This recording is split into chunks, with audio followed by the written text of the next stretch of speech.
Hello friends, my name is Beth Korth and I'm the Art Education Coordinator and Visitor Center Manager here at Tippet Rise Art Center, located in Fishtail, Montana. Today I'm here under Xylem by architect Francis Carey. We'll be finishing our continuing series about drawing and painting outside. If you have not already, please check out our previous videos about drawing and painting outdoors. Now let's go under the canopy and finish our works of art. Today, you're going to need a pen. You can choose any color ink you'd like, but we're using blue today. We're also using a medium round paintbrush to paint with. And then we have our travel watercolor kit. It's great to have a kit with a lid so it keeps from spilling and messes. And then just to make sure you have plenty of different pigments to choose from. You'll also need your mini portfolio. Already strapped on is your blocked in painting from the previous episodes. And then extra paper just sandwiched in between. You'll also need some water. I like to travel with my water in a little mason jar with a lid. Keeps spills from happening and everything all together. And then you're ready to go. So for today, you already have your drawn scene and blocked in your painting. And so we're just going to be adding in our final touches into our painting. You should already have really established your background, middle ground, and foreground. Remember, everything in your background is definitely much more general, not only in the drawing component, but also in how you've blocked it in and painted it. So we won't be focusing so much on your background anymore, just giving it that atmospheric perspective and letting it push away. A lot of these final touches are going to come into your middle ground and especially into your foreground. So we're going to start with some more pigment, starting with your middle ground. And here's where you can really start to pop in those little bright details.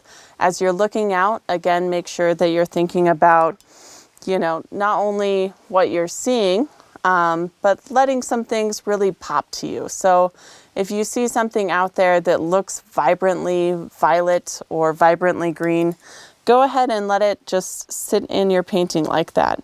So of course our middle ground is mostly consistent of some foliage, which again we can start to break down even further into sort of little leaf shapes. So just loading up our brush with a little bit of water and pigment, we can start to create these little leaf dabbles and just let them sit and dry like that. Remember, as you let your wet paint sit perfectly, it's going to dry nice and have nice crisp lines. That crisp clearness is what's going to bring it forward to us versus something that's a little bit more muddled and hazy is going to be pushed back closer to our background. So you might even think about the portions of the foliage and trees that are closest to us, sort of aligned with the middle of the tree, are going to be what's closest to us, and what's pulling away are on the edges and the wings of the tree. We can have less detail added to those, and that's going to give that shape, even though it's a tree, it's got lots of little flat shapes attached to it, give it an overall curvature so we can really tell as viewers which portion of the tree is closest to us. Also part of our middle ground as we look up is going to be that hanging component of xylem. And so again, we're looking at these individual log structures that are all built of also little logs. And as we look into those, we want to think about giving each little log structure its own tone and value. So thinking about, again, those specific logs that are closest to us and giving them a brighter, crisper coloration and pigment to them, while dulling out and maybe a little bit darker pigment to the edges. Again, making that rounder shape, as these are rounder objects with an apex that's closest to us, and then as it falls away, falling further away from us. And then, of course, moving into your foreground, really let those bright colors happen. Don't be afraid to make some nice, crisp batches of color in there, and really establish that separation between what's on the ground of xylem as those benches move upward, inward towards us, and out as a bench shape.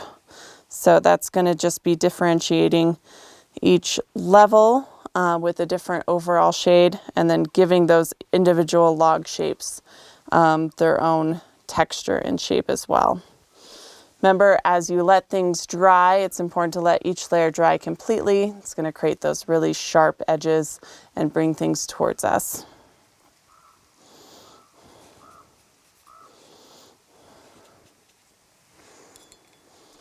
Once you feel like you've really gotten a good handle on the pigment into your painting, and you have those nice sharp watercolor edges, your foreground is really popping forward with bright colors, whereas your background has fallen away with its blue haze, less detail, a little bit more fuzzy.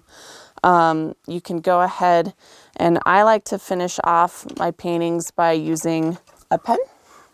You don't have to use a pen at all. You could go back in with your pencil. You could decide your watercolor is perfectly fine where it is now.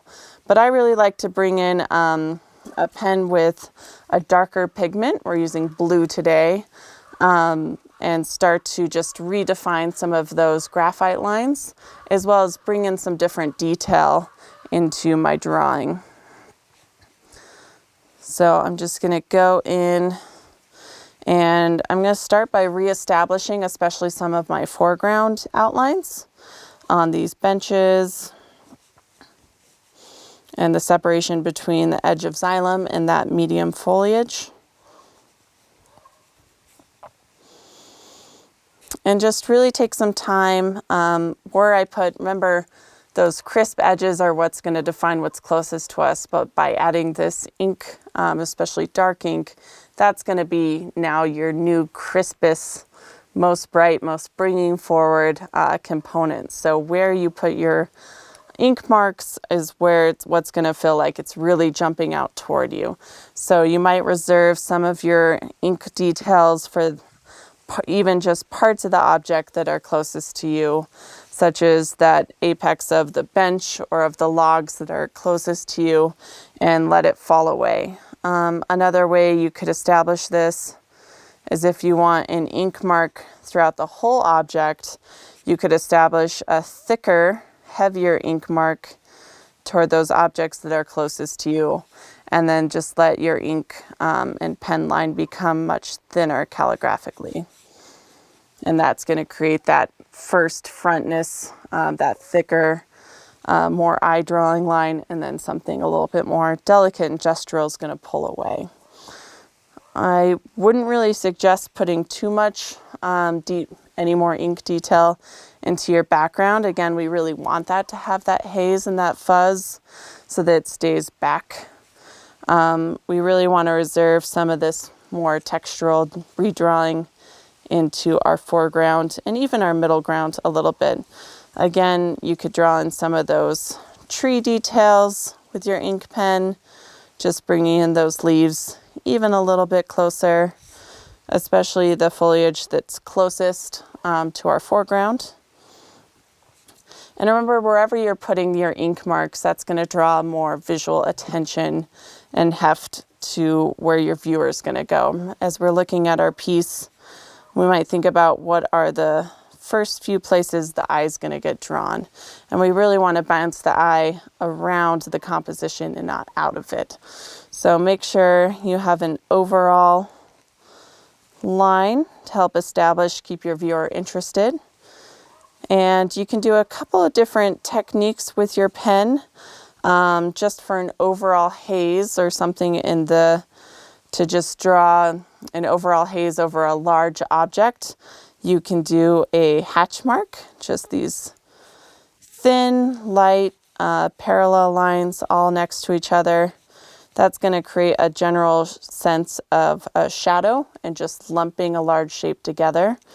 It's going to generalize it and sort of move it backward, letting what's in front of it really stand out as something a little bit closer to us. So using that in some of our foliage in our middle ground can be a great way to, again, reinforce and pop that foreground towards us. You could even come back and reinforce it by, again, doing parallel lines the opposite direction over top your hatch, and that'll make a sort of cross hatch. Again, just even more pushing those things back, making them less specific by giving them that general texture over them. And then again, in our foreground, you can make some general textures based on what you're seeing. You could establish those with your pen and ink and start to play on those visual textures you see as well. And that's going to draw the eye and make these objects especially look closer to us. Once you have completed your work or you've come to a good stopping place, just put your painting right back in your portfolio to help it flatten as it dries and bring out another piece of paper. You'd be amazed how many times in different ways you can capture space and light in just one place. Try painting the same scene in multiple times of the day and put them all together. We hope that you have enjoyed creating and reflecting on the nature around you, and we just hope that you have a lot of fun out there. Thanks for watching. For more videos, check out our YouTube channel. For more information about Tippet Rise Art Center, go to www.tippetrise.org.